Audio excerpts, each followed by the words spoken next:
다시 시작해 볼까요? 오늘 제목은 이렇습니다. 다시 한번 시작해 보는 거야. 사랑에 한번 빠져보는 거야. 인문학이 도대체 무엇일까? 여러분들에게 인문학을 어떻게 소개해 드릴까 고민하다가 이번에는 이제 지난 시간에 우리가 그리스 편을 공부했죠, 그죠? 그리스 편을 공부했습니다. 호메로스의 이야기 그리고 알렉산드로스 대왕의 이야기를 우리가 공부를 했는데 오늘은 이탈리아 그러니까 로마로 가서 로마 시대의 그 인문학은 도대체 우리에게 어떤 이야기를 해주는 것인지 그리고 이탈리아는 우리에게 어떤 영감을 주는 것인지 한번 생각해 보기로 하겠습니다. 그래서 오늘 제가 여러분께 아이네아스라는 사람과 또 단테라는 사람을 소개해 드릴 거예요. 그래서 그 사람들의 핵심적인 인문학적 성찰을 한 문장으로 정리를 해보니까 이렇게 나왔어요. 다시 한번 시작해보자. 그 다음에 사랑에 빠져보자. 이런 것입니다. 그래서 제가 오늘 여러분들께 이 주제로 강의를 하게 될 텐데요. 특별히 우리 장두희 교수님이 또 준비를 하고 계십니다.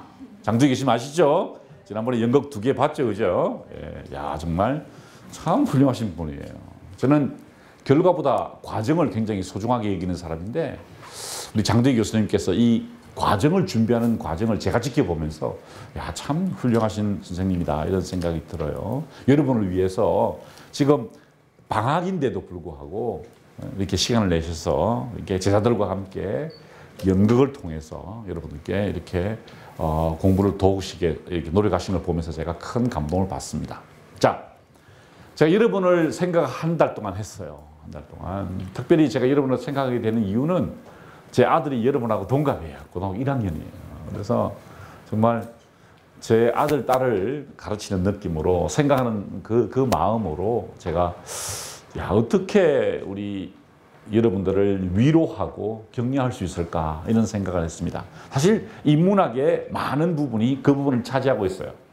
인문학은 남을 비판하고 어떤 체제에 대해서 공격하는 것도 있지만 사실은 사람을 따뜻하게 위로하는 부분이 있어요. 그래서 어떻게 여러분들을 위로해 드릴까 이런 고민을 하게 됩니다. 여러분의 모습이 이런 모습이 아닐까요? 이제 처음으로 다이빙을 하는 소녀가 그 보드 위에서 뛰어내릴까 말까 이제 물속으로 점프를 해야 되는데 겁이 나기도 하고요. 두렵기도 하고 또 그 물에 뛰어내렸을 때 어떤 결과가 나타날까 가슴이 조마조마한 그런 상태 같아요. 요즘 제가 여러분 생각하면서 나는 어땠을까 생각해 보니까 제가 여러분만 할 때는 빨리 어른이 되었으면 좋겠다 이런 생각했던 기억이 나요. 어른이 돼. 어때? 혜경이도 그런 생각이 들어? 저도 어른이 빨리 되고 싶습니다. 왜 어른이 되고 싶어요? 좀 더 자유로울 것 같다는 생각. 좀 더 자유로울 것 같아. 그랬던 것 같아. 저도 그랬던 것 같아요. 좀 자유롭고 싶고 무엇인가 내가 하고 싶은 것을 하고 싶고 그죠? 그 다음에 지금 여러분 단계는 미래가 불투명해요. 그죠? 어떻게 될지 몰라. 그죠? 그래서 굉장히 불안하기도 하고 답답하기도 하고 그래요. 그래서 내가 이 보드에서 뛰어내렸을 때는 어떤 결과가 나타날까? 그래서 가슴이 조마조마해지는 그런 경향을 우리가 느낄 수가 있어요. 여러분의 상황을 또 다시 그림 한 장으로 상징적으로 표현하면 이런 모습일 거예요. 일본 스모 선수하고 어린아이가 대결을 하려고 딱 준비하고 있는 자세인데요. 정말 여러분들이 그런 생각이 드실 거예요. 이 세상은 너무나 어떤 강력해 보이고 또 여러분을 강제적으로 무엇인가를 몰아간다는 느낌이 들 겁니다. 그렇죠?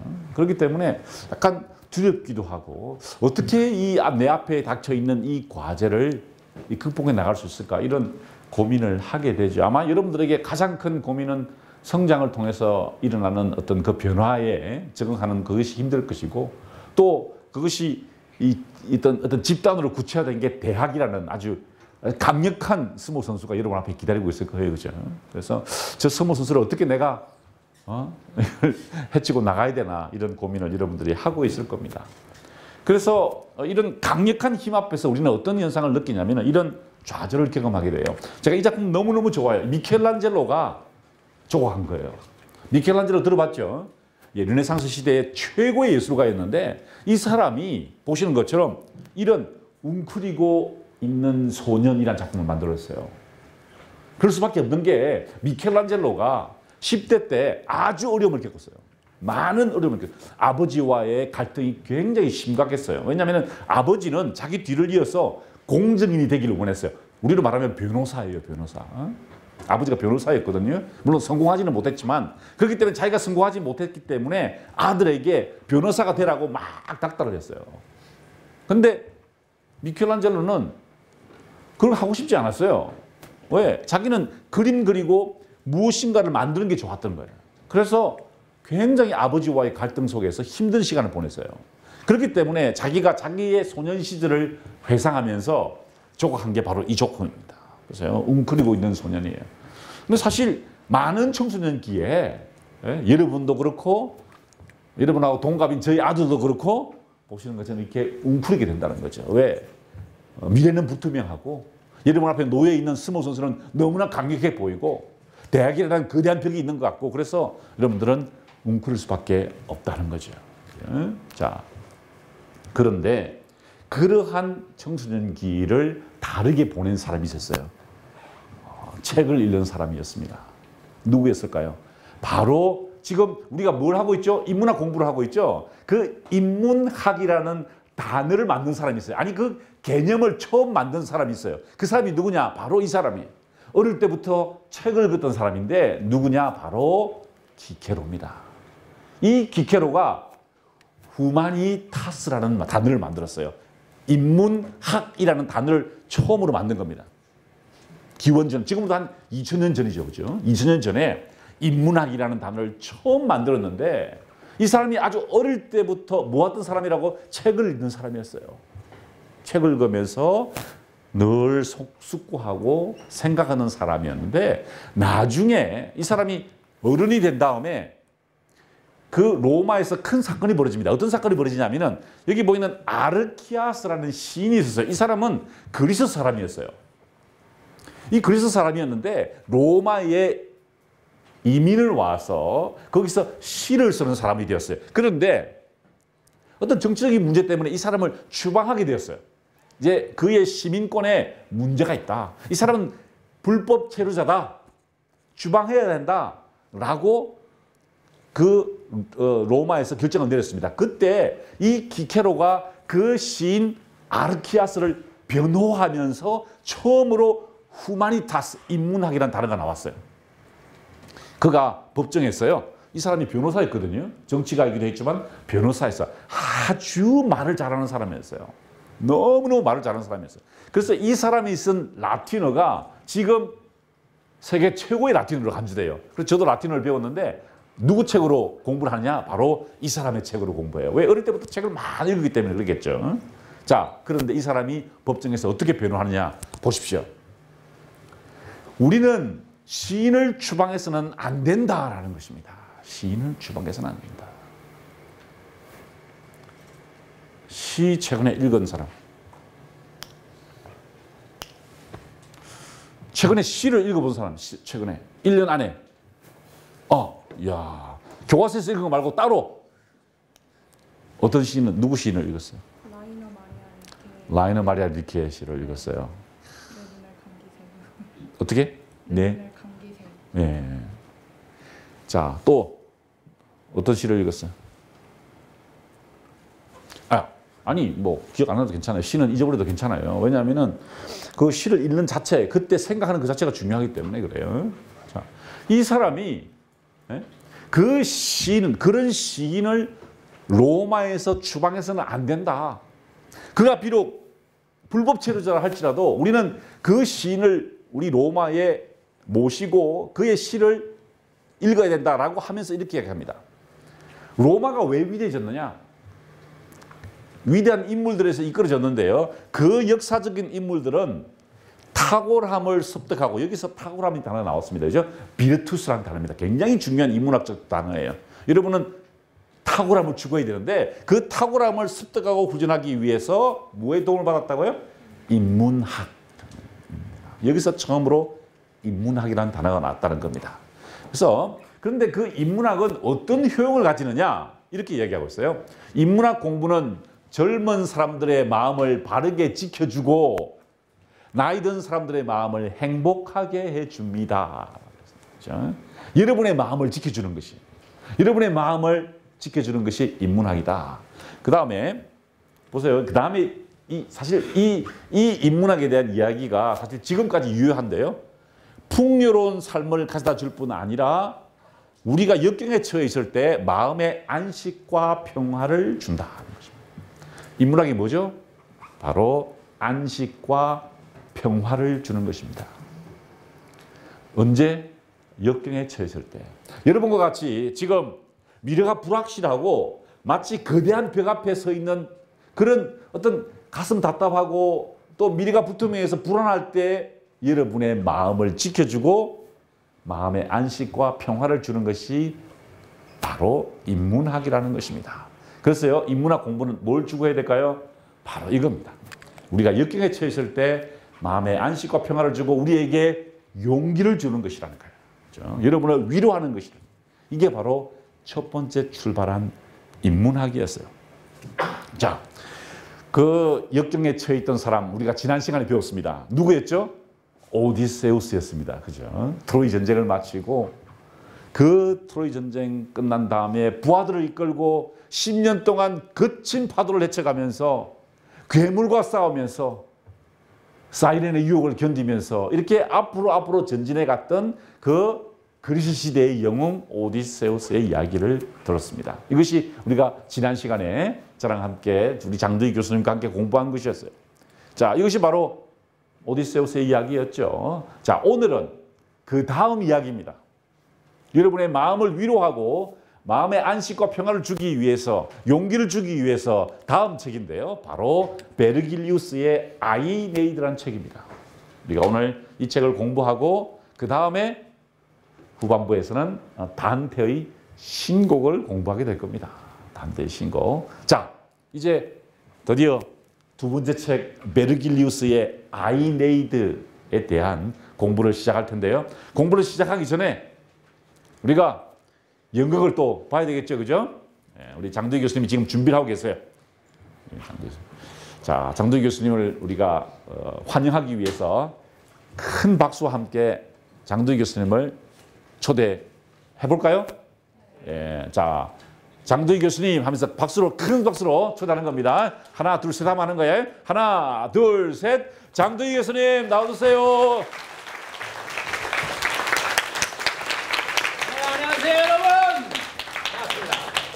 네, 오늘 특별히 여러분이 보시게 될 연극의 간단한 장면은 아이네이스라는 바로 그 베르길리우스라는 대시인이 쓴 짤막한 장면을 여러분에게 보내드리겠습니다. 네, BC 70년에 태어난 베르길리우스의 이 아이네이스라는 아주 스펙타클한 그 대서사시는요. 트로이 전쟁이 끝난 다음에 아이네아스의 아주 무용담을 담은 그런 좋은 책입니다. 자, 간단하게 여러분에게 몇 장면을 보여드리겠습니다. 자, 아이네아스가 드디어 트로이 전쟁 그 거의 끝 무렵에 자기 아버지를 등에 업고서 그 전쟁을 피해가고 있는 그 장면입니다. 네, 나오고 있습니다.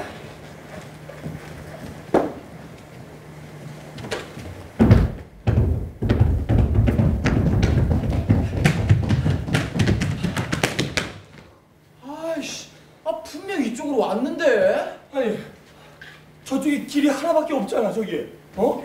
바위도 여기 하나밖에 없고 말이야. 그러니까 말이야, 분명히 제우스 신이 도와주지 않는다면 베누스 신의 아들이라고 하니까 어쩌면 여장을 하고 지나갈지도 모르지. 뭐? 여자?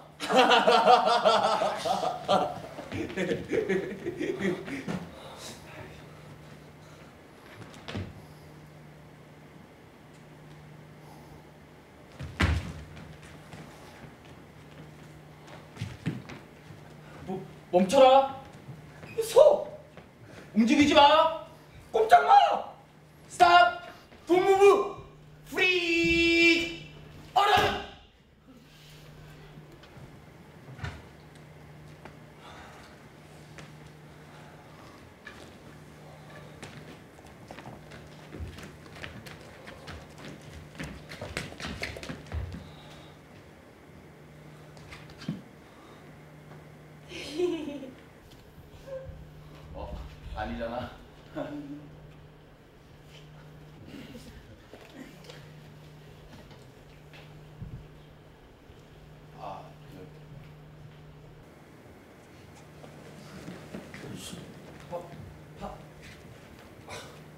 우리 이제 안키스 빨리 찾으러 가자. 어?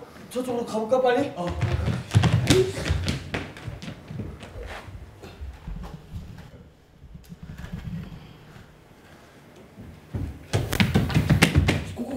꼼짝 마라. 네가 안키세스와 베누스의 아들 아이네아스지? 아이씨, 그러면 신의 아들답게 내 찬을 받아라!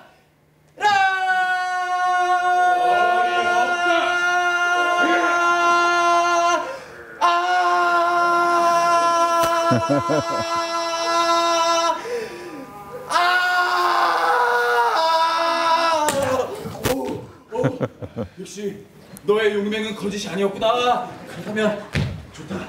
이번엔 내 칼을 받아라!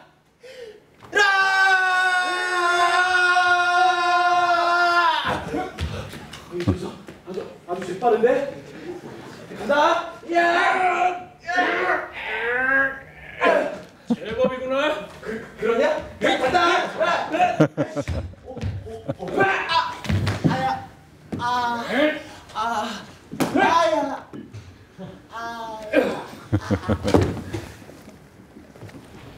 네, 여러분 보셨죠?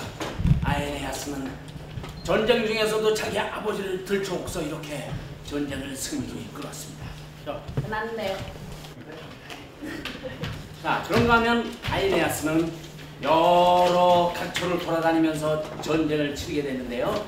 결국은 아에네아스가 마지막에는 로마를 일으키는 바로 장본인이 됐죠.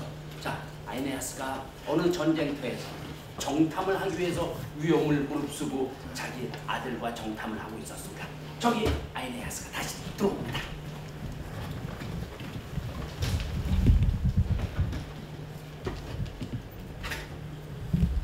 아들아, 용기와 진정한 탁월함은 나에게 배우고 행운은 저 다른 사람에게 배우도록 하거라. 예, 아버지. 무슨 일이 있거든 뒤로. 아이네아스! 내 화살을 받아라!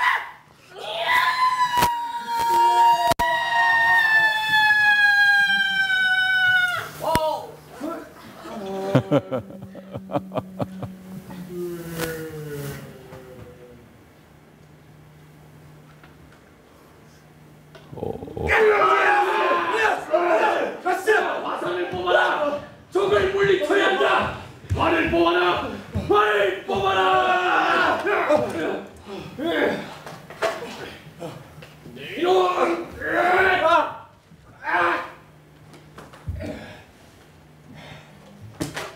잊지 말라. 용기와 진정한 탁월함은 나에게 배우고 행운은 저 다른 사람에게 배우도록 하거라.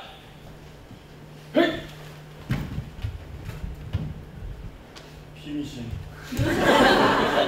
네, 어떻습니까? 아에네아스 역시 그 용맹함과 그 다음에 탁월한 지혜가 역력히 보이고 있습니다. 자, 끝났어요. 네. 자, 그럼 계속해서 여러분 우리 김상근 교수님의 아에네아스 흥미진진한 얘기 들으시고 저희는 잠시 후에 또 뵙겠습니다. 감사합니다.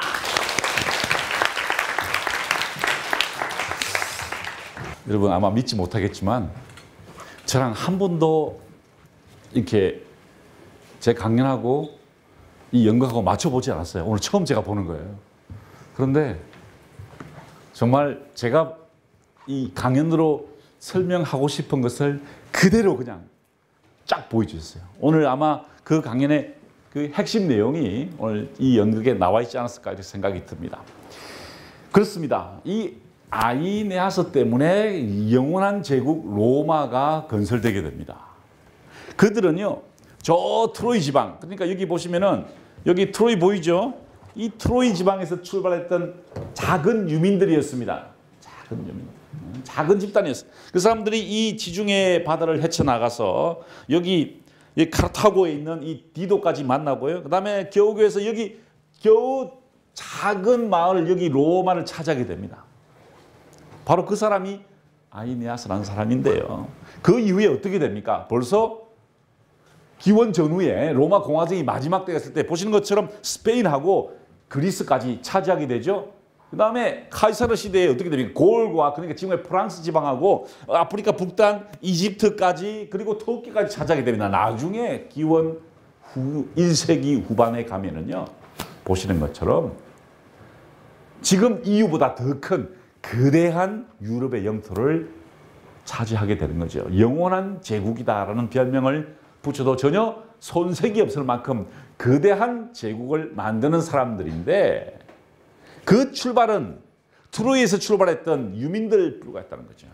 그리고 작은 마을에 정착했던 사람들인데 그 사람들이 위대한 로마 제국을 만들게 됩니다. 로마 제국이 얼마나 위대하냐? 제가 요즘 공부하고 있는 게 바로 로마 제국사입니다. 로마사인데요. 요즘 제가 공부하고 있는 게 그건데 제가 내일 모레 여기를 갑니다. 이게 어디지 지금? 여기 요 지방 다뉴브 강을 따라서 여기 강 보이죠? 강을 가서 여기 허케까지 다음 2주 동안 제가 여행을 하면서 사진을 찍게 돼요.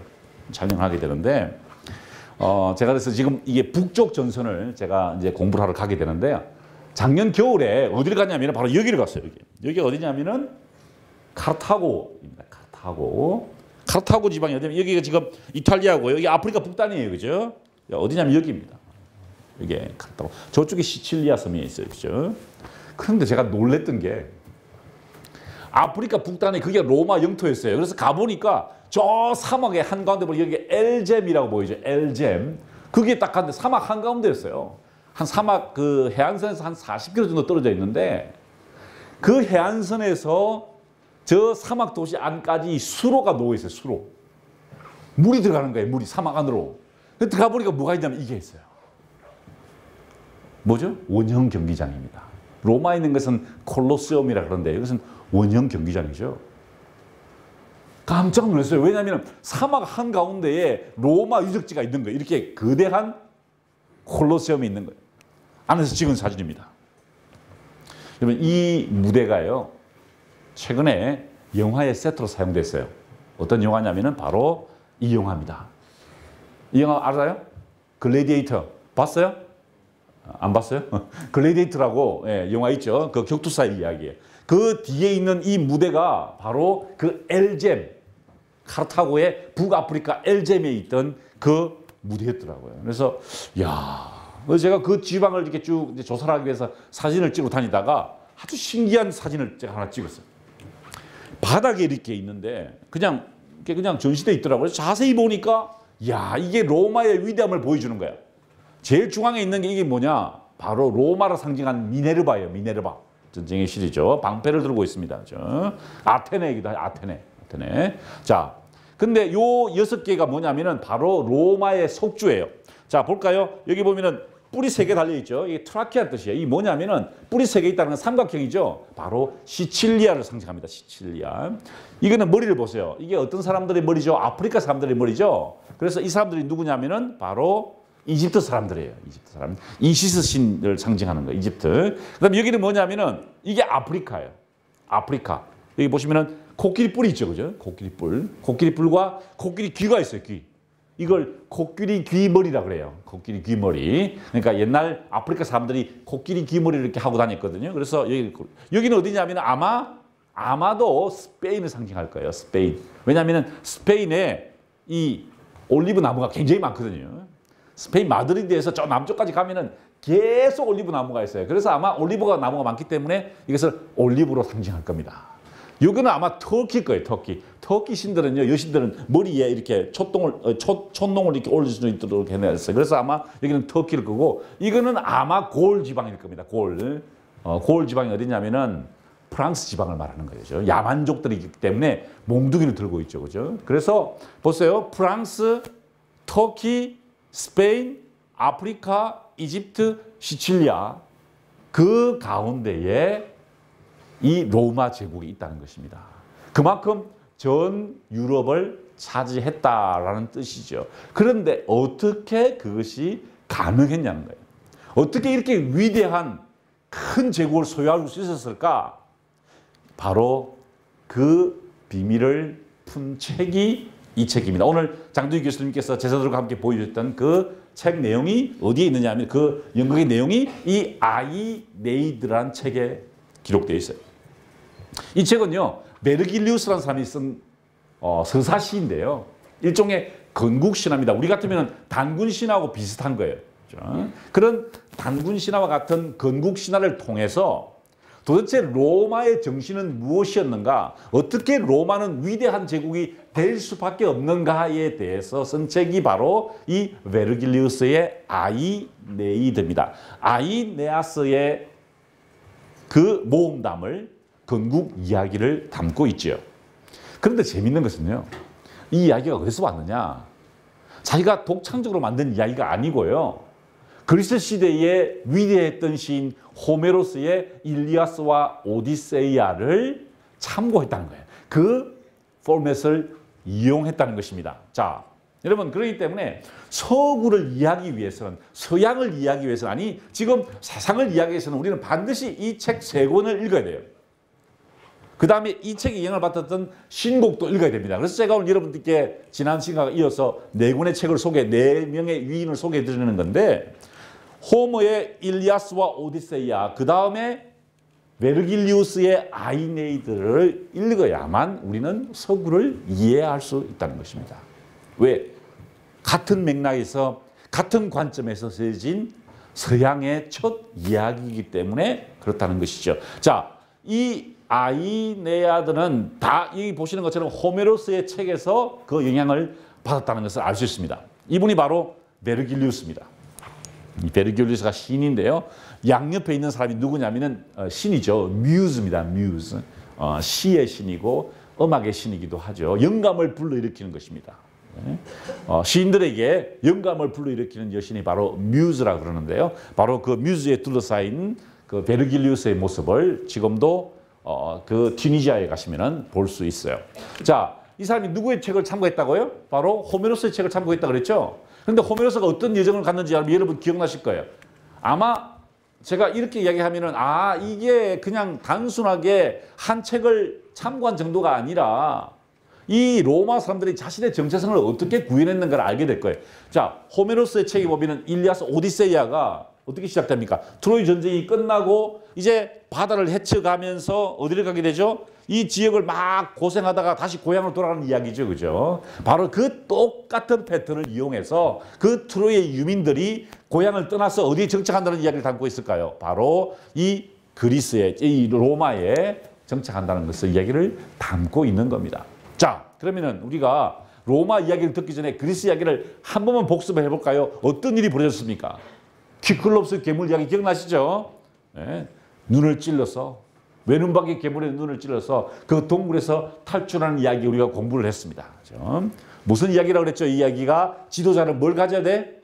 지혜를 가져야 된다는 것입니다. 지금 위기에 처했을 때, 절체절명의 위기에 처했을 때 우리는 어떻게 해야 돼? 그냥 이것을 피하거나 외면하는 것이 아니라 그것을 어떻게 헤쳐가야 할까? 지혜를 가지고 그 문제를 해결해 나가야 한다는 것을 배웠습니다. 뿐만 아니라 우리는 진퇴양난의 위기에 빠지게 되죠. 선택의 기로에 서게 됩니다. 자, 오른쪽으로 가면은 보시는 것처럼 머리가 6개 달린 스킬라가 공격을 하게 되고요. 왼쪽으로 가면은 카리투스의 소용돌이가 일어서 다 죽게 돼요. 어느 쪽을 선택해야 되냐는 거예요. 이쪽을 선택해야 돼요. 그죠? 자, 두 가지 선택이 있어요. 이쪽은 데미지가 약하고 이쪽은 데미지가 강하다. 그랬을 때 어떤 걸 선택해야 되느냐. 큰 상처가 일어나게 됩니다. 큰 희생이 따르게 돼요. 왜? 오른쪽으로 가게 되면 6명이 희생당하게 됩니다. 그죠? 희생당하게 돼요. 할 수 없다는 거예요. 왜? 그렇지 않으면 다 죽기 때문에. 그래서 오른쪽으로 배를 붙여서 사랑하는 부하 6명을 잃고 그 위기를 극복해냅니다.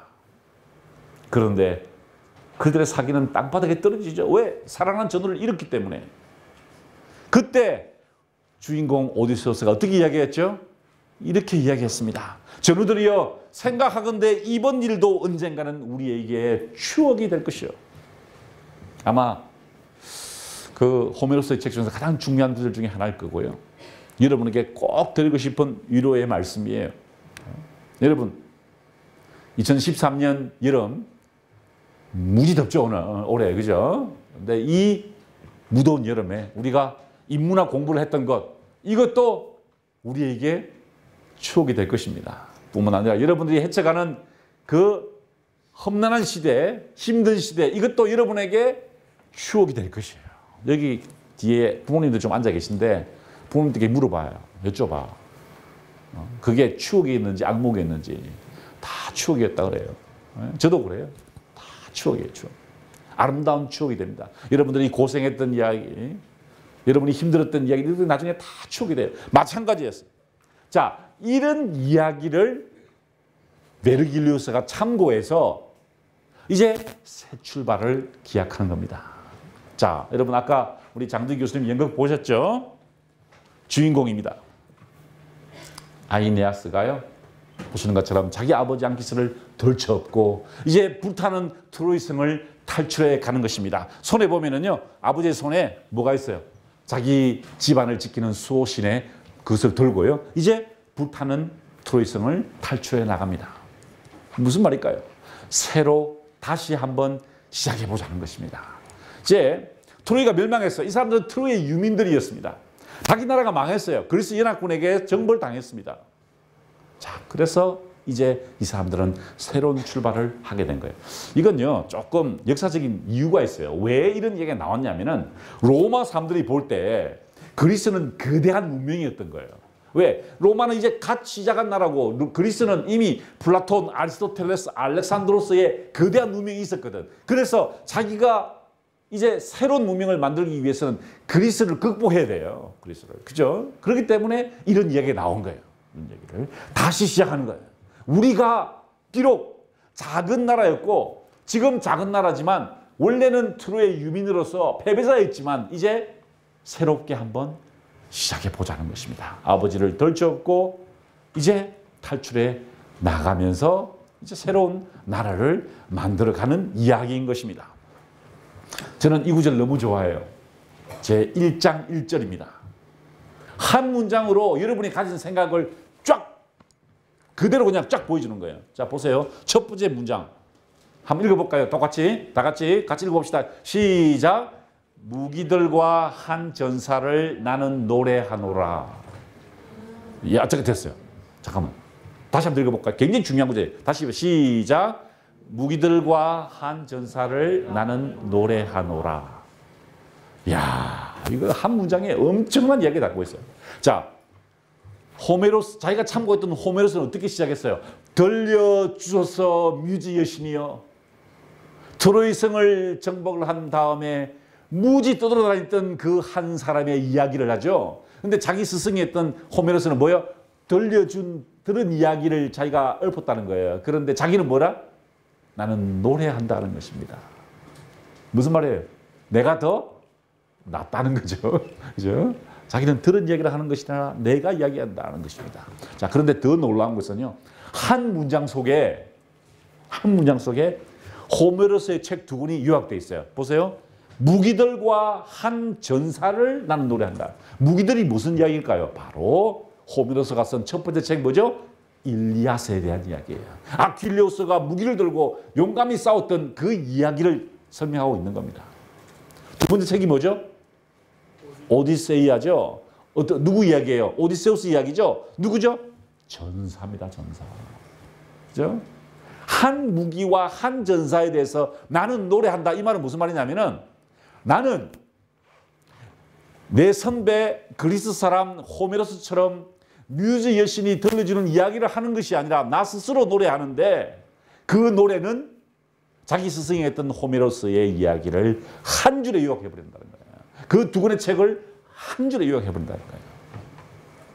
여러분도 이렇게 한 문장으로 한 단어로 여러분의 생각과 다른 사람의 생각을 정리할 수 있어야 됩니다. 이것이 인문학의 힘. 독서량이 있어야 이렇게 할 수 있겠죠. 그죠? 읽지 않으면 이게 뭐 어떻게 이런 문장이 나왔어요. 그러니까 깊이 있는 독서가 이런 문장을 만들어준다는 것입니다. 자, 그리고 보세요. 그는 운명에 의해 트로이 해변에서 망명하여 처음으로 이탈리아 해안에 닿았으나 그는 육지에서나 바다에서 숱한 시련을 당했으니 이렇게 되어 있어요. 자, 이 조각 보세요. 뭐죠? 이 사람이 누구죠? 아이네아스입니다. 무기와 전사를 생각한다는 거예요. 무기와 여기 보이죠? 무기들과 한 전사, 투구를 보는 거예요. 그러니까 이게 이 조각도 사실은 이거 그림으로 조각으로 이 아이네아스의 마음을 쫙 정리한 거죠. 자, 아까 우리 장두희 교수님이 연극 가운데서 보았듯이 그의 어머니는 베누스였습니다. 비너스예요. 비너스. 그래서 이제 거친 파도를 헤쳐갈 때 보시는 것처럼 이 비너스가 보호해줘요. 너무 큰 바람이 왔을 때 그것을 막아주고 앞으로 이끌어 준다는 것입니다. 자, 보시면 이분이 아이네아스예요. 그런데 이 베누스가 어머니예요. 어머니가 갈 길을 인도해 주는 거예요. 자, 이게 보면 강이 흘러요. 강이. 여기 잘 안 보입니다. 여기 사람이 보이죠? 이 사람이 누구냐면은 바로 강의 신입니다. 로마에 가면요, 테베레 강이 있어요. 테베레 강. 그 테베레 강이 흐르고 있는데 그 강을 지키는 신이 바로 이 강의 신인데 그 로마로 가라는 거예요. 로마로 가라는 거예요. 그 인도해 준다는 그런 뜻입니다. 자, 어머니 베누스가 자기 남편인 불카누스, 영어로는 불칸이라고 그러죠. 불칸이 대장장이였어요. 대장장이. 근데 이 대장장이는 아주 단단한 쇠를 만드는 사람이 있어요. 그래서 자기 남편에게 부탁해서 자기 아들에게 어떤 만들어주냐면 바로 이 방패를 만들어주는 거예요. 방패. 이 방패는 로마가 앞으로 위대한 제국을 이룰 것이다라는 그 예언을 담고 있는 것이지요. 보시는 것처럼 이 절대로 부서지지 않는 방패를 만들어서 앞으로 전진해 간다는 것입니다. 그런데 어떻게 이 아이네아스가 새로운 시대를 열게 되었을까? 새로운 나라를 건국하게 되었을까? 그것은 방패 때문이 아니라 그것은 어떤 자기가 가지고 있던 권력 때문이 아니라 아까 우리가 장두희 교수님이 연극에서 보았듯이 그 탁월함의 추구에 있었다는 것입니다. 자, 아까 제가 그 비너스가 누구의 어머니라고요? 아이네아스의 어머니라고 그랬죠. 그죠? 그래서 저 로마에 가면은요. 지금은 로마 하면 뭐가 생각나요, 여러분? 건물 중에서 뭐가 생각나요? 로마. 콜로세움 생각나죠. 콜로세움. 콜로세움 위에 올라서 이렇게 바라보면 여기 이 건물이 이렇게 보여요. 이렇게 큰 건물이 보이는데 다 무너지고 보시는 거지. 요 앞에 기둥하고 요 기둥하고 요 앞에 요거 앱스라 그러는데 앱스라만 보여요. 원래 여기는 거대한 신전이 이게 막혀 있어요. 이 신전 이름이 뭐냐? 바로 비너스와 로마 아에테르나 신전입니다. 아에테르나는 영원하다는 뜻이에요. 로마 제국은 영원하다라는 것입니다. 누구의 보호 때문에? 바로 비너스의 보호 때문에 그렇다라는 것입니다. 자, 그래서 이 아이네아스는 그 지하 세계로 내려가게 됩니다. 이건 똑같아요. 바로 그 여러분이 기억하시다시피 그 호메로스의 오디세이에서 나오는 이야기예요. 오디세우스도 어떻게 자기 어머니를 만나기 위해서 내려가게 되죠. 내려가게 됩니다. 그 지하 세계로 내려가게 돼요. 마찬가지로 아이네아스도 지하 세계로 내려간다는 거예요. 영웅은 반드시 지하 세계로 내려가야 돼요. 영웅은 반드시 시련을 겪어야 돼요. 큰 좌절을 겪어야 돼요. 좌절을 겪어야 돼요. 저희 여러분하고 같은 동갑이니까 아들 이야기를 해주면은요. 중학교 때 너무나 힘든 시간을 보냈어요. 중학교 때 왕따를 당했어요. 왕따 알죠? 굉장히 힘들었어요. 외국인 학교를 다녔는데 그 학교는 굉장히 부자 학교. 그런데 진짜 미안하게도 나는 학교에서 가르치는 교수기 때문에 그렇게 부자가 아니죠. 그죠? 당연히. 그러다 보니까 그 아이들이 굉장히 이 힘든 시간을 줬어요. 우리 아들한테. 그래서 아들이 너무 힘들어하는 거예요. 그래서 내가 그랬어요.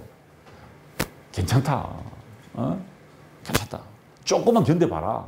네가 그것을 견디면서 사람들이 너에게 그렇게 하드타임 주는 거 힘들게 하는 것을 견디면은 네가 나중에 그런 고통받는 사람들의 마음을 이해할 수 있게 되지 않겠냐.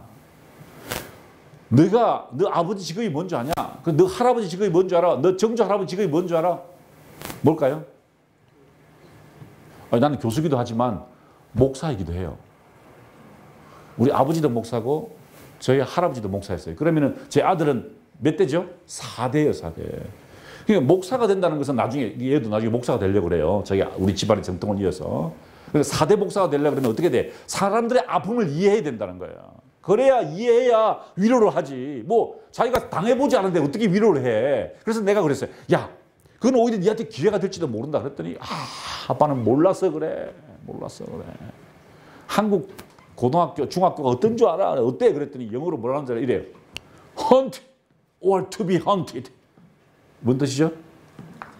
사냥을 하거나 아니면 사냥을 당하거나 그 둘 중에 하나라는 거예요. 자기는 사냥을 당하는 존재라는 거예요. 그죠? 안 그러면 사냥을 해야 된다는 거예요.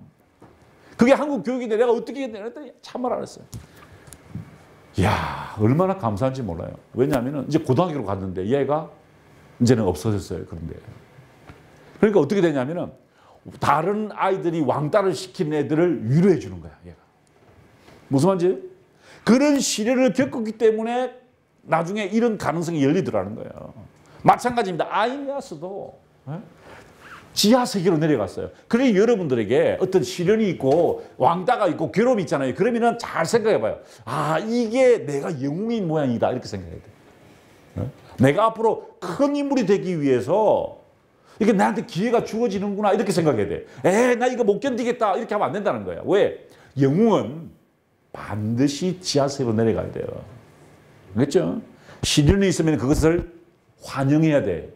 감사해야 돼. 왜? 미래가 어떻게 펼쳐질지 모르기 때문에. 바로 이 사람도 지하세계로 내려가서 시련 겪고 괴로움을 겪었어요. 그런데 그것이 이 사람에게 큰 미래에 도움을 주더라는 것입니다. 자, 제가 아까 왜 장도희 교수님이 연극에 놀랬냐면 바로 이 장면을 담고 있는 거예요. 보세요. 화살을 맞았어요. 아까도 그 장면이 나왔죠? 화살을 맞았어요. 화살을 맞으면 어떡합니까? 아프겠죠. 상처 치료해야 되고 전쟁 안 나가려고 그럴 거예요. 그죠? 그런데 뭐라고 그러냐면 이렇게 합니다. 아이네아스는 피를 흘리며 두 걸음에 한 번꼴로 긴 창의 몸을 기댔다. 무슨 말이죠? 다리에 화살이 맞으니까 다리 힘이 없어서 어떻게 했다는 거예요? 이렇게 갔다는 거예요. 그죠? 그렇게 갔다는 거예요. 그는 분통을 터뜨리며 화살촉을 뽑으라고 명령했다는 것입니다. 칼로 상처를 가르고 화살촉을 빼낸 다음 자기를 싸움터로 돌려보내달라고 명령했다는 것입니다. 이게 바로 아이네아스의 힘이었다는 거죠. 자, 아까 이 장면도 나왔는데요. 아들과 헤어지는 장면입니다. 전투를 앞두고 이제 아들에게 뒤를 맡기고 자기는 앞으로 전진해 나가면서 그 유명한 이 아마 아이네이드의 핵심적인 내용일 거예요. 아이네아스는 무장한 두 팔로 아스카니어스에 안고는 투구 사이로 아들의 입술의 끝에 입맞추며 이렇게 말했다. 아들아, 너는 용기와 진정한 노고는 나에게서 배우고 행운은 다른 사람에게서 배우도록 해라. 제가 그래서 제 아들이 고등학교 입학할 때요. 그 중학교 때 너무 힘들었어요. 그래서 그 이제 학교로 바꿔서 입학할 때 제가 이 책을 선물 줬어요. 아이네이드를 선물 주면서 이 부분에 이렇게 언더라인을 해가지고 읽어보죠. 학교 앞에서 제가 읽어줬어요. 바로 이 부분입니다. 아들아, 너는 용기와 진정한 노고는 나에게서 배우라. 이게 뭐냐면은 탁월함이라는 거예요. 탁월함. 비르투스란 단어예요. 비르투스는 나에게서 배우고 포르투나는 누구에게 배우라? 다른 사람에게 배우라는 것입니다. 열심히 노력하겠다는 것이죠. 이것이 바로 로마의 위대한 출발을 알리는 것이었다는 것입니다. 자, 보세요. 용기와 노고는 비르투스라고 그랬죠. 그리고 행운이 있습니다. 포르투나라고 그래요. 포르투나. 이것이 어떻게 보면은 인문학의 핵심인지도 몰라요. 포르투나는 뭐죠? 행운이라고 번역돼요. 행운. 그죠? fortune의 단어는 뭐죠? fortune. 무슨 뜻이죠? fortune. fortune 또 뭐가 있죠? 행운 외에 또 뭐가 있어요? 부, 돈 이런 것도 있죠. 그죠? fortune 많다. 뭐 이런 것도 있죠. 자, 그런데 이 포르투나의 특징이 뭐냐? 이게 바로 포르투나를 그린 그림이에요. 포르투나. 포르투나는 언제나 한쪽 다리는 공 위에 올리고 있고 한쪽 다리는 배 위에 올리고 있어요. 그리고 돛대를 들고 있어요. 무슨 말이죠? 바람이 어디로 불지 모르죠. 그죠? 서풍이 불지도 모르고 동풍이 불지도 몰라요. 그때마다 이 포르투나는 방향을 턴단 말이에요. 예측할 수가 없어요. 행운은 예측할 수 없다는 거예요. 그런데 용기와 노고는 어떤 기능을 하죠? 예측 가능하게 한다는 것입니다. 비르투스는 예측 가능하게 한다. 여러분의 미래를 예측 가능하게 한다는 거예요. 그러니까 절대로 행운에 여러분의 운명을 맡겨서는 안 된다는 것입니다. 뭐에 맡겨야 돼요? 비르투스에 맡겨야 되냐. 탁월함의 추구에 맡기는 것이 그것이 인문학이라는 것입니다. 그러면서 전쟁을 시작하는데요. 부하들이 공포에 질립니다. 공포에 질려요. 그때 이 아이네아스가 이렇게 이야기합니다. 오 전우들이여, 그대들은 이보다 더 험한 일도 겪었소. 그대들도 스킬라 동굴의 괴물의 공격에서 살아남았으며 키클로스 동굴에서의 시련도 견뎌내지 않았소. 그러니 정신을 차리고 불행과 공포는 잊어버리시오. 아마 이 고생도 그대들에게 언젠가는 즐거운 추억거리가 될 것이요. 어디서 나온 이야기죠? 오디세이에 나온 이야기예요. 그죠? 오디세이 이야기를 그대로 저 짧은 문장에 다 요약해서 용기를 주는 겁니다. 용기를 주는 거예요. 여러분 영화 보면은 왜 이 헐리우드 영화나 뭐 유럽에서 만든 영화를 보면은 장군이 전쟁하기 전에 꼭 앞에서 뭐라고 연설을 하죠, 그죠? 연설을 하면은 부하들이 와 하고 막 전쟁에 나가죠, 그죠? 그 전통이에요. 지도자는 앞에서 이야기를 하는 거예요. 용기를 주는 이야기를 하는 거예요. 그때 어떤 이야기를 해야 될까요? 바로 이런 고전을 인용하는 겁니다. 고전을 인용하면서 하면은 사람들이 감동을 받는다는 것을 보여주는 거죠. 호메로스의 책을 인용하면서 지금 위기에 처한 부하들에게 용기를 불러주는 것입니다. 이게 고전의 힘이에요. 여러분들에게 이 문학은 어떤 효용을 가지고 있느냐? 여러분이 시련을 겪고 있을 때 마음에 위로를 주고 용기를 준다는 거예요. 그래서 다시 시작할 수 있는 힘을 불러일으킨다는 거예요. 여러분들이 인문학을 공부를 해가지고 내가 뭐 자격증을 하나 받겠다, 스펙을 하나 한 줄 갖겠다, 그렇게 생각하시면 여러분들은 그 인문학을 잘못 활용하는 거예요. 그게 도움이 될 거예요. 하지만 진정한 의도는 그게 아니에요. 진정한 의도는 뭘까요? 여러분이 좌절을 겪어냈을 때 그 좌절을 극복하게 하는 힘이 인문학에서 나온다는 것입니다. 자, 마지막 부분이에요. 이 아이네아스가 어떤 사람이었는지 보여주는 장면입니다. 전쟁을 하루 앞둔 날이었어요. 잠이 안 오는 거예요, 잠이. 그렇죠? 여러분도 그렇죠? 내일 중요한 시험이 있으면 잠이 안 오죠, 그죠? 그래서 거의 밤잠을 설쳤어요. 새벽에 일찍 잠이 깼어요. 그런데 이 사람이 보십시오. 밤새도록 이런저런 생각을 하다가 생명을 부양하는 햇빛이 비치자 말자 밖으로 나가서 새벽이에요. 낯선 땅을 정탐하여 바람에 밀려 자기가 어떤 해안으로 떠밀려 왔으며 이곳에는 누가 사는지 그것이 사람인지 야수인지 알아내 전우들에게 알려주기로 결심했다. 자기 전우들은 뭐하고 있죠? 잠자고 있었어요. 그런데 대장인, 지도자인, 리더인 아이네아스는 새벽에 일찍 일어나서 사랑하는 전우들을 위해서 땅을 정탐하고 여기 있는 것들이 야수인지 인간인지 알아보았다는 것입니다. 무슨 말이죠? 희생하는 삶이었다는 것입니다. 남을 위해서, 동료를 위해서 희생하는 삶을 살았다는 것이죠. 그래서 이 아이네아스가 이 작은 땅에, 이탈리아 중부의 작은 땅에 나라를 건국하게 됩니다. 그것이 나중에 어떻게 될까요? 바로 위대한 로마 제국, 저 영국 땅에서부터요, 저 메소포타미아 땅까지 모두를 차지하는 거대한 제국이 완성되게 되었다는 것이죠. 자, 우리는 이 아이네아스를 통해서 어떤 교훈을 받을 수 있을까요? 첫 번째, 새로운 도전을 시도하는 용기를 배워야 합니다. 트로이가 망했어요. 그런데 그 망한 트로이에서 새로운 꿈을 가지고 출발했던 이 아이네아스가 위대한 제국을 만들게 된다. 두 번째, 행운을 기대하지 않고 비르투스를 추구한다. 것입니다. 불예측, 미래를 예측할 수 있는 그 행운에 자기를 맡기는 것이 아니라, 여러분 어떻게 보면 행운을 타고난 사람들이에요. 이 자리에 앉아있다는 것만 해도 여러분은 행운이에요. 그런데 그 행운에 의해서는 안 된다는 거예요. 여러분 스스로가 열심히 노력해서 비르투스를 추구해서 탁월함을 추구해서 여러분의 운명을 여러분 스스로 개척해야 한다. 세 번째, 동료들을 위해서 희생하는 삶을 살아야 됩니다. 여러분이 여러분만을 위한다 그러면은 그것은 여러분의 삶이에요. 하지만 여러분은요, 인문학 공부를 하는 여러분들은 여러분의 동료들을 위해서 헌신하는 삶, 그들을 돕는 삶을 살아야 한다는 것입니다. 자, 이것이 우리가 두 번째 보았던 베르길리우스의 아이네이드 이야기였어요.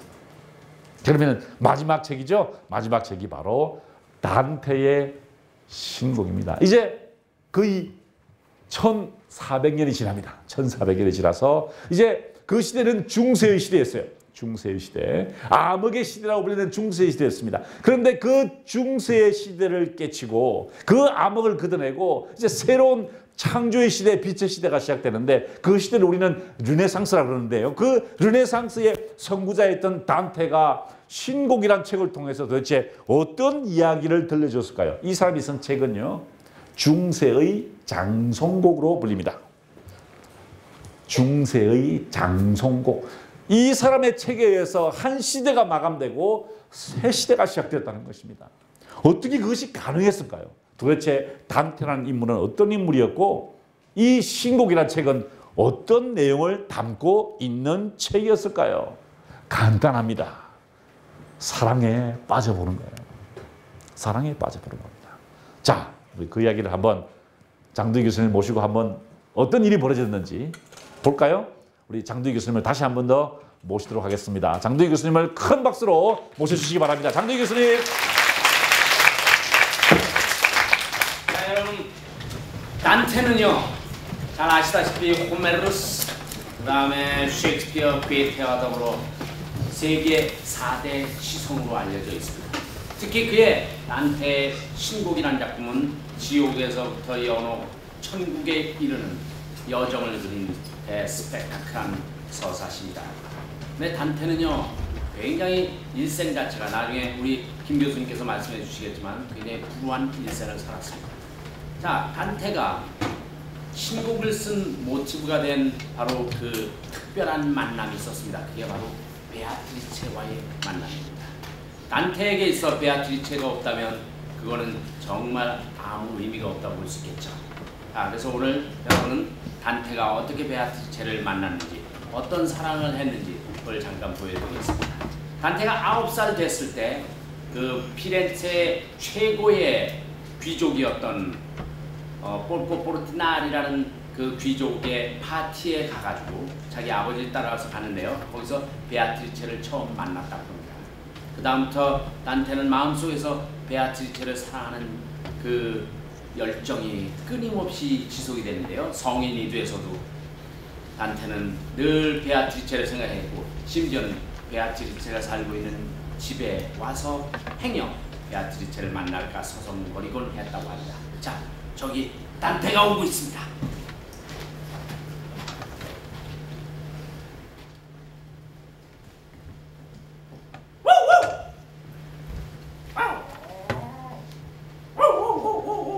베아트리체! 베아트리체! 네, 아버님. 잠깐 내 방에 좀 와주겠니? 네.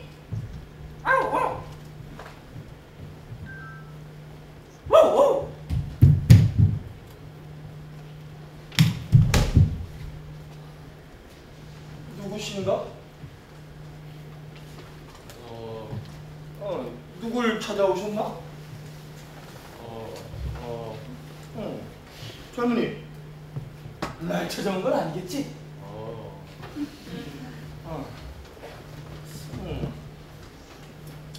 아, 알았다. 강 건너 플란타노 술집에서 왔구만. 외상값 때문에?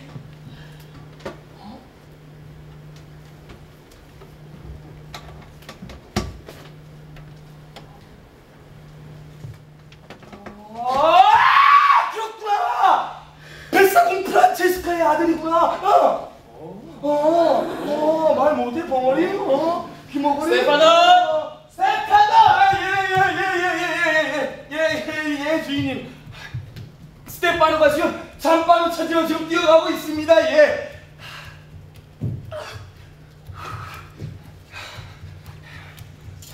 여기가 볼로 포르티나리 댁인 건 알지?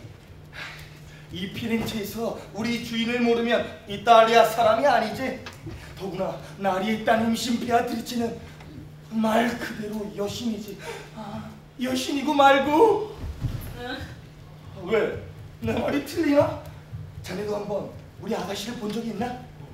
봤어? 못 봤어? 봤어?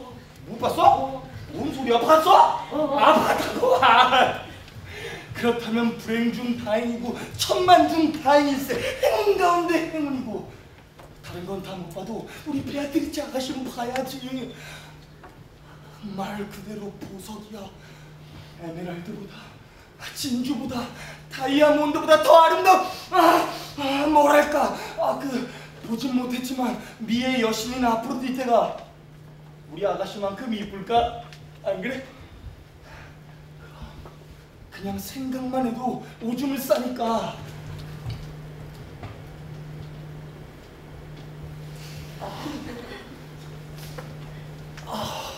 그러고 보니까 진짜 오줌 마렵네. 스테파노! 스테파노! 네, 주님, 다녀왔습니다. 이봐, 저런 친구, 여기서 이렇게 있지 말고 매 맞기 전에 어서 꺼져. 젊은 인생 소비하지 말라고. 빨리 가. 연기처럼 얼른 빨리 가.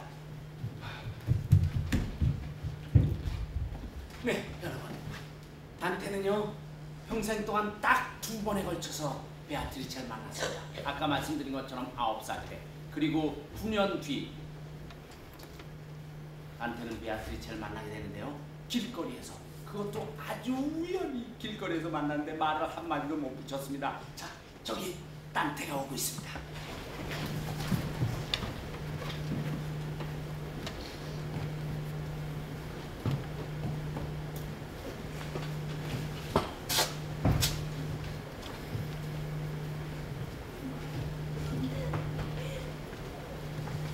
베아트리체, 오늘 날씨 너무 좋지 않니?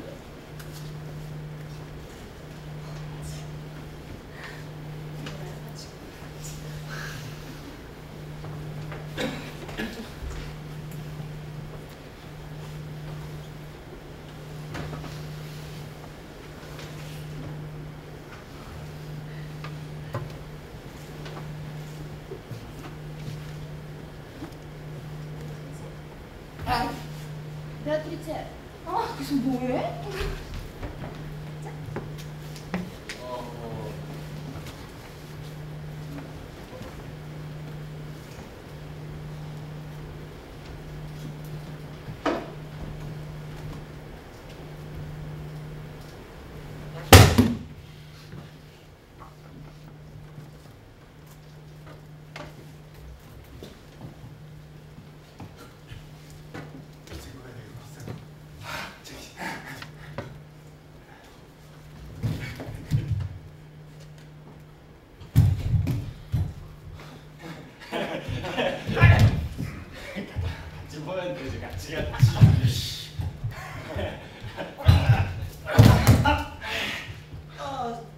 내 거지로.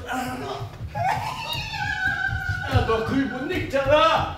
네, 단 2번의 아주 극적인 짧은 만남, 그것이 마지막 만남이 될 줄은 아무도 알 수 없었죠. 네, 베아트리체는 24살 때 결혼을 했습니다. 그리고 죄송합니다, 24살 때 세상을 떠나고 말았는데요. 그 이후 단테는 늘상 베아트리체를 가슴에 품고 그 사랑의 연정을 끝없이 이어갔죠. 그래서 만들어진 작품이 바로 단테의 위대한 서사시 신곡입니다.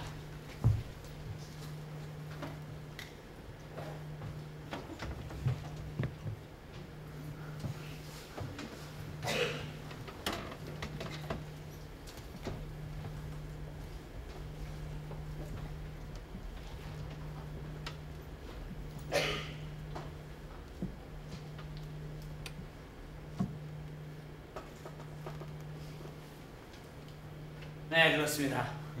사랑 이상 그 무엇이 있겠습니까? 단테는 자기의 모든 베아트리체에 대한 사랑을 바로 이 신곡이라는 작품에 쏟아부었습니다. 자, 여러분, 이제 방학도 거의 마무리에 다다르고 있지만, 여러분, 이번 방학 마지막에 멋진 단테의 신곡! 네, 신곡 한번 꼭 읽어보시죠. 자, 그럼 계속해서 우리 김상균 교수님의 멋진 단테 얘기 들으시고 대단히 감사드립니다. 고맙습니다.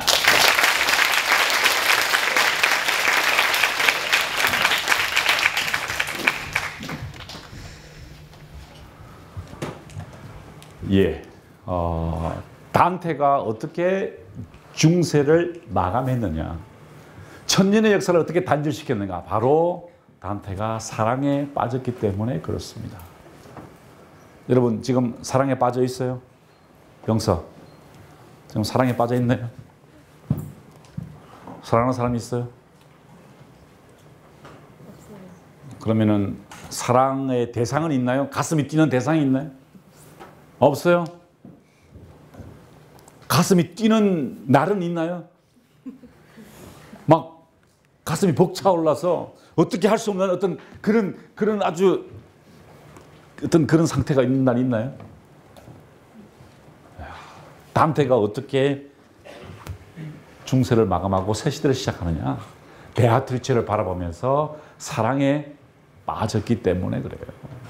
여러분도 사랑에 빠져야 됩니다. 사랑에 빠진다는 말은 이성 친구를 사귀라는 말이 아니에요.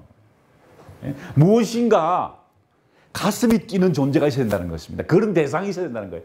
아까 설명 들으셨죠? 2번 만났어요. 2번. 2번밖에 만나지 않았어요. 그렇죠? 그런데 그것도 우연히 짧게 만났어요. 그런데 그 짧은 만남을 단테는 평생 기억하면서 그녀를 생각할 때마다 가슴이 뛰었다. 그것은 제가 보기에 사랑, 이성 간의 사랑이 아니에요. 어떤 가슴 벅찬 대상이 있었다는 것입니다. 자, 중세가 어떤 시대였을까요? 바로 이런 시대였습니다. 이게 중세의 시대를 그린 그림인데요. 브루엘이라는 사람이 그린 거예요. 이 보시는 것처럼 중세 시대를 그린 그림인데 내가 보기에 이걸 보는 사람이 더 중세적이에요. 그죠? 펑크야, 펑크. 자, 보세요. 막 중세는 싸움이 난무하고요. 암흑의 시대였다는 거죠.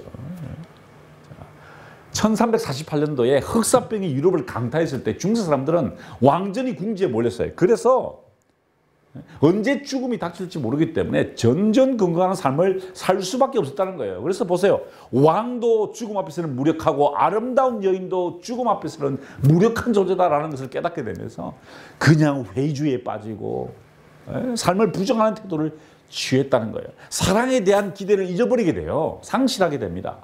그때 단테가 사랑의 의미를 되새긴다는 거예요. 바로 이 도시에서, 이 피렌체라는 도시에서 이 르네상스가 탄생하는데요. 그 르네상스의 선구자가 누구냐? 바로 이 사람이 그 단테였다는 것입니다. 그 단테가 새로운 시대를 연다는 거예요. 신곡에 보면 이런 구절이 나와요. 단테가 길을 가는데 유럽편에서 사람들이 묻습니다. 어떤 사람이 물어요. 당신은 누구입니까? 여기 보이는 자가 사랑의 지성을 가진 여인들이라고 시작되는 저 새로운 시를 끌어냈던 바로 그자인가? 라고 단테에 대해서 물었어요. 그랬더니 이렇게 대답하죠. 사랑이 내게 입김을 불어줄 때 내 마음을 모으고 그가 속으로 속삭이는 대로 읊조리며 살아가는 사람이라오. 나는 사랑에 빠진 시인이라는 것입니다. 어떤 시를 지었다는 거죠? 사랑의 지성을 가진 여인들이라는 시를 지었다는 겁니다. 여러분, 중세 시대의 사랑은 누가 하는 것일까요? 오직 신만이 합니다. 자, 오직 하느님만이 완벽한 숭고한 사랑을 하게 되고 인간은 그냥 욕망을 존재일 뿐이었어요. 그런데 이제 처음으로 유럽 사람들의 사고 속에 뭐가 나왔죠? 사랑의 지성을 가진 여인이라. 뭐죠? 사랑할 수 있는 능력을 가진 여인들이 등장한다는 것을 노래했다는 거예요. 무슨 말입니까? 인간이 사랑한다는 것입니다. 어떤 대상을 놓고 가슴이 뛴다는 것이에요. 여러분 가슴에 사랑의 대상을 만들어야 돼요. 우리 저 학생이 아주 재밌는 이 셔츠를 입고 있어요. 일어나봐. 레이디예요, 레이디. 가슴에 레이디를 품고 있어요. 그죠? 아, 멋져요. 단테야, 단테.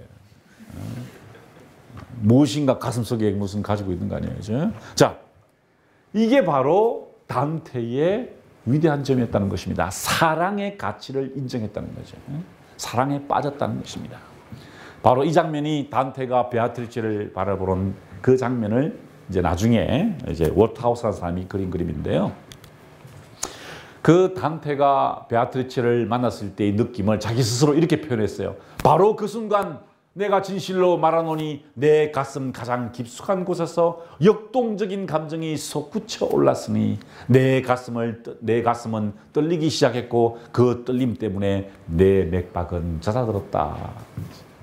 이런 감동이 있어야 된다는 것입니다. 여러분의 가슴이 뛰어야 된다는 거예요. 가슴이 쿵쾅거려야 이제 여러분들이 이게 새로운 시대를 시작할 수 있다는 것을 보여주죠. 이런 것을 뭐라 그러냐면은 돌체 스틸 노보 형식이라고 그래요. 돌체 스틸 노보는 뭐냐면은 단테가 썼던 글쓰기의 양식인데 어떤 글을 썼다냐면 달콤한 글이에요. 왜? 돌체가 뭐죠? 달콤하다는 뜻이거든. 왜 달콤할까요? 사랑에 빠져있기 때문에 그렇다는 거예요.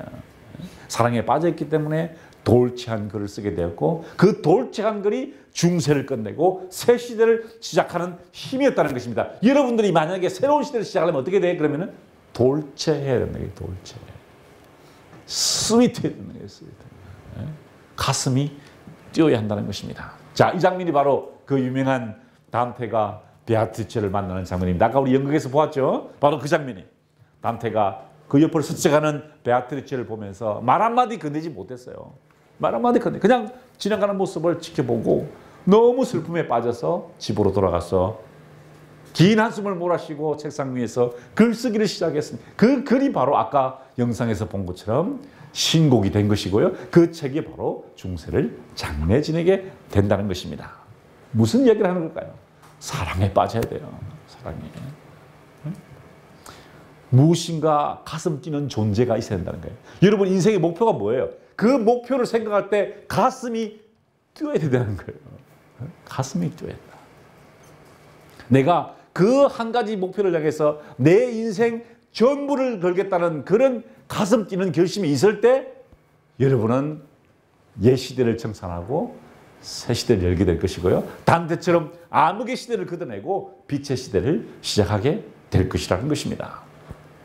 뿐만 아니에요. 단테는 역시 아이네아스를 썼던 베르길루스처럼 고전을 읽었습니다. 흥미로운 것은요. 바로 이 단테가 누구와 지옥과 연옥과 천국을 동행하느냐? 바로 베르길리우스입니다. 베르길리우스가 뭐 썼죠? 아이네이드를 쓴 사람이죠. 그죠? 이 사람도 마치 베르길리우스가 호메로스와 동행했던 것처럼 단테는 누구랑 동행했어요? 베르길리우스와 함께 동행하면서 그의 인생 예정을 신곡을 풀어 나가는 겁니다. 뿐만 아니에요. 이 사람은요. 활동하는 삶을 살았어요. 늘 고민하는 것이 아니라 나가서 현실 문제에 참여하고 현실에 부조리가 있으면 그것에 대해서 타파하기 위해서 노력하는 삶을 살게 됩니다. 그래서 굉장히 불행한 시대를 살게 돼요. 왜냐하면 이 사람이 여기 피렌체인데요. 피렌체에서 추방당해요. 현실 문제에 너무 깊이 관여하다가 추방당하게 됩니다. 그래서 결국 그는 고향으로 돌아가지 못하고 죽게 됩니다. 그때 이 사람이 남긴 시한 구절을 볼까요? 처참할 때 행복했던 시절을 회상하는 것보다 더 큰 고통은 없다. 자기가 이 도시 안에서 베아트리체를 만날 때 그 아름다운 사랑의 추억을 기억하는 것보다 지금 내 삶의 현실을 답답한 현실, 추방자의 현실을 괴로워할 때 그 느끼는 그 가슴 아픈 것을 정말 상상할 수 없다. 이런 표현을 하게 되죠. 그래서 결국 그는 고향으로 돌아오지 못하고요. 다른 곳에서 죽게 되고 지금 현재 그의 무덤은 피렌체에 있긴 있는데 빈 무덤이에요. 그의 시신은 없어요. 베로나에 가 있기 때문에. 그래서 이 밑에 보면은요. 그 묘비에 가시면은 이런 라틴어 구절이 있었습니다. 오노라테 알티시모 포에타. 무슨 뜻이냐면은 그것도 단테 신곡에 나오는 이야기예요. 가장 높으신 시인을 찬미하라. 떠나가신 그의 영혼이 돌아오는도다. 그의 영혼이 돌아오기를 바라는 거예요. 피렌체 사람들은. 그래서 이런 구절을 쓰였고요. 옆에 보면은 이 사람이 그가 돌아오면은 최고 시인의 월계수를 씌워주기 위해서 준비하고 있는데 안 들어오니까 지금 지쳐서 잠들어 있는데요. 이 단테가 자기의 각오를 이렇게 밝혔습니다. 나는 벌써 다른 목소리와 다른 머리카락을 지닌 시인으로 돌아갈 것이며 뭐요? 방황하다 보니까 추방당에 돌아다 보니까 머리가 휘어진 거예요. 내가 영세를 받은 우물에서 피렌체 가면 그 영세 받은 성당이 있어요. 최고 시인의 면류관을 받게 될 것이다. 이 면류관을 언젠가는 받게 될 것이다. 라고 그의 아픔 속에서 이런 시를 쓰게 됩니다. 무슨 말이죠? 그는 시련 속에서 그의 예술혼을 불태우게 된다는 것입니다. 뿐만 아니라 단테의 그 아름다운 신곡은요. 후대 예술가들에게 큰 영감을 불러일으킵니다. 여기는 어디냐면은 시스티나 예배당이라고 그래요. 미켈란젤로가 천장을 그렸고 밑에 최후의 심판을 그렸죠. 그 최후의 심판을 그릴 때 여기 보시면은 카논의 뱃사공이 나오죠. 이 카논의 뱃사공을 어디서 영감을 얻었을까요? 바로 단테의 신곡입니다. 이리하여 눈가에 붉은 태가 둘러진 검은 낯빛 뱃사공의 털복숭이 얼굴이 카논은 이글거리는 눈으로 그들을 가리키며 모두를 모아놓고는 넉장 부리는 놈들을 노로 후려쳤다 이렇게 됐죠. 바로 후대의 예술가들에게 영감을 불러일으키는 사람이었다는 것입니다. 자, 단테는 어떤 삶을 살았을까요? 첫 번째, 사랑에 빠졌습니다. 무엇인가를 향해서 가슴 찌는 삶을 살았다는 거예요. 여러분도 그런 것을 찾으셔야 돼요. 그것만 생각하면 가슴 찌는 것, 그걸 하십시오. 그걸 하세요. 여러분, 행복은 어떻게 가능할까요? 제가 말씀드리는 세 가지를 합치면은요, 행복한 삶을 살 수 있어요. 제가 보장할게. 왜냐하면 제가 그런 삶을 살려고 노력하고 그렇기 때문에 나는 행복한 사람이에요. 첫째, 내가 잘하는 것. 둘째, 내가 해야 하는 것. 세 번째, 내가 하고 싶은 것. 이 세 가지를 합치는 거예요. 다시 할까요? 내가 하고 싶은 것, 내가 잘하는 것, 내가 해야 하는 것. 이 세 가지가 합쳐지면 그 사람은 행복한 삶을 살게 될 겁니다. 그러려면 어떻게 될까요? 내가 좋아하는 것, 내가 하고 싶은 것이 뭔지를 알아야죠. 그 목표를 설정하라는 거예요, 여러분들이. 그 목표를 향해서 계속 전진해 가면은 여러분은 행복한 삶을 살게 될 겁니다. 여러분이 원하지 않는 것을 한다고 매일매일 살아야 된다고 생각해 보세요. 지옥일 거예요, 지옥일 거예요. 그렇죠? 하지만 그걸 여러분이 못하면 어떻게 돼? 그것도 지옥이에요. 그것도 지옥이라고. 내가 해야 되는 것, 내가 하고 싶은 것, 내가 잘하는 것. 이 세 가지를 합쳐야 되는데 그걸 언제 결정해야 되냐? 여러분 때 결정해야 되는 거예요. 여러분 때 어떤 목표를 설정해야 되는 겁니다. 자, 그 목표에 사랑에 빠지라는 겁니다. 두 번째, 고전 읽기였어요. 그죠? 베르길루스를 읽었다는 거죠. 그죠? 마치 베르길루스가 호메로스를 읽은 것처럼 단테는 베르길루스를 읽어서 그런 위대한 작품을 만들게 되었다는 것입니다. 마지막으로 활동하는 삶이었습니다. 삶.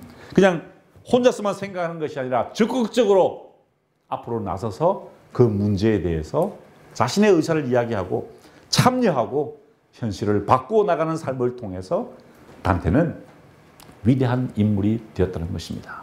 자, 이제 저희 강연이 끝입니다.